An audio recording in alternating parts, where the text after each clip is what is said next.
ஒரு காலத்தில் இராணுவ கட்டுப்பாட்டுடன் இருந்த அதிமுக இப்போது தொய்வில் விழுந்துள்ளதே கவலையும் இரத்தத்தின் இரத்தங்களுக்கும் ஏற்பட்டுள்ளதா? போராட்டங்கள் பொதுக்கூட்டங்கள் நடத்தப்படும் போது தலைமை எடுக்கும் முடிவுகள் அடிமட்ட நிலவரங்களை பிரதிபலிப்பதில்லை, தங்கள் கருத்துகளுக்கு மதிப்பு அளிக்கப்படுவதில்லை என்ற உளக்குமுறலாக கொட்டுகிறார்களாம் மாவட்ட செயலாளர்கள். கட்சியின் தலைமைக்கும் மாவட்ட அளவிலான நிர்வாகிகளுக்கும் இடையே ஒருவிதமான தகவல் தொடர்பு இடைவெளி இருப்பதையே தற்போதைய நிகழ்வுகள் அம்பலப்படுத்துவதாக தெரிகிறது. ஆனால் இதையெல்லாம் எடப்பாடி எப்படி சமாளிக்க போகிறார், எப்படி சரி செய்ய போகிறார் தெரியவில்லை.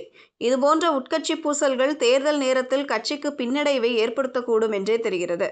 கடந்த கால தோல்விகளிலிருந்து பாடம் கற்றுக்கொண்டு கட்சியை வலுப்படுத்த வேண்டிய நேரத்தில் நிர்வாகிகளுக்குள் நிலவும் இந்த மனக்கசப்பு களப்பணிகளை முடக்கும் அபாயமும் உள்ளது. எனவே எடப்பாடி பழனிசாமி தலைமையிலான அதிமுக மற்ற கட்சிகளை தைரியமாக எதிர்கொள்ள வேண்டுமானால் முதலில் கட்சியின் உள்முக கட்டமைப்பை சரி செய்ய வேண்டியிருக்கிறது. இல்லாவிட்டால் இந்த அதிருப்தி மாற்று கட்சிகளுக்கோ அல்லது பிற கட்சிகளுக்கோ சாதகமாக அமைந்துவிடும் என்பதையும் நாம் இங்கே சுட்டிக்காட்ட வேண்டியுள்ளது. பொறுத்திருந்து பார்ப்போம்.